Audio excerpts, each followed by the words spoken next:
দীৰ্ঘদিনীয়া সমস্যা কেৱল এইবাৰে নহয় আজি প্ৰায় ধৰক 10টা বছৰ ধৰি এই অঞ্চলৰ মানুহ বিশেষকৈ ইটাৰভিটা বৰপলা কদমগুৰি অঞ্চলৰ মানুহ এইখিনি ৰাস্তাতে চলাচল কৰে আৰু বিশেষকৈ এটা প্ৰধান সংযোগ ব্যৱস্থা যি ব্যৱস্থা দিনত প্ৰায় হাজাৰ হাজাৰ মানুহ আহিবলগীয়া হয় যাবলগীয়া হয় কিন্তু আজি এই 10 বছৰীয়া যিটো সমস্যা এই সমস্যাৰ এতিয়ালৈকে কোনো ধৰণৰ অন্ত পৰা নাই আজি বানপানী আহিলে ইয়াৰ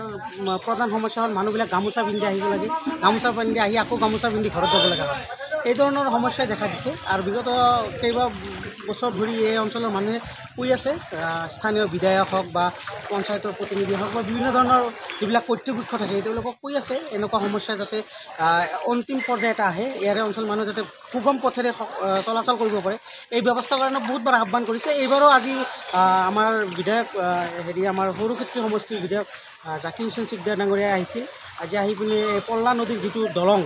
দলংখন যিটো বৰপলা আৰু ইটাৰভিটা হাউলি যিটো সংযোগ ৰাস্তা সেই ৰাস্তাৰ ওপৰেদি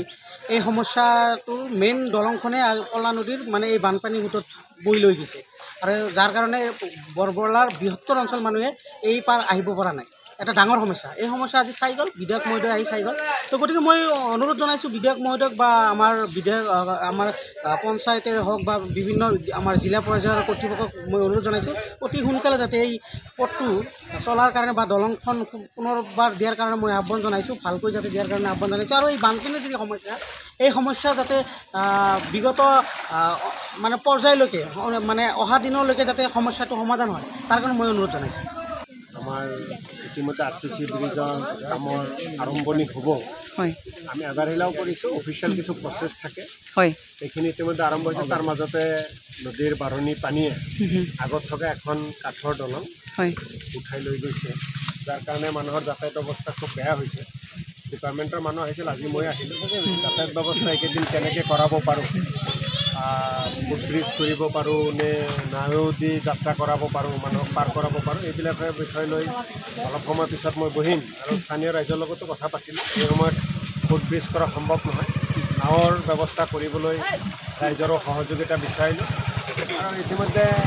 কেইদিন বৰষুণৰ ফলত নদীৰ বাঢ়নী পানীয়ে অঞ্চলবিলাকত ক্ষতিগ্ৰস্ত কৰিছে ৰাস্তা ঘাটো বহুত ক্ষতিসাধন হৈছে আৰু পানীও বাঢ়ি আছে গতিকে বৰষুণো দি আছে গতিকে জিলা প্ৰশাসন আৰু চৰকাৰৰ ফালৰ পৰা সহযোগিতা আমি বিচাৰিছোঁ আৰু সকলো ডিপাৰ্টমেণ্টৰ লগত এই বিষয়ে মোৰ লগত কথা বাৰ্তা চলি আছে কোনো কাৰণতে ৰাইজক বিপদত পেলাব নোৱাৰি কোনো ৰাইজক বিপদত পৰিব নিদিওঁ উদ্ধাৰ কাৰ্যৰ লগতে সহযোগিতা প্ৰশাসন বা বিধায়ক হিচাপে মোৰ ফালৰ পৰা সকলো মই কৰাৰ কাৰণে আমি চেষ্টা কৰিম আৰু ৰাইজৰো সহযোগিতা কামনা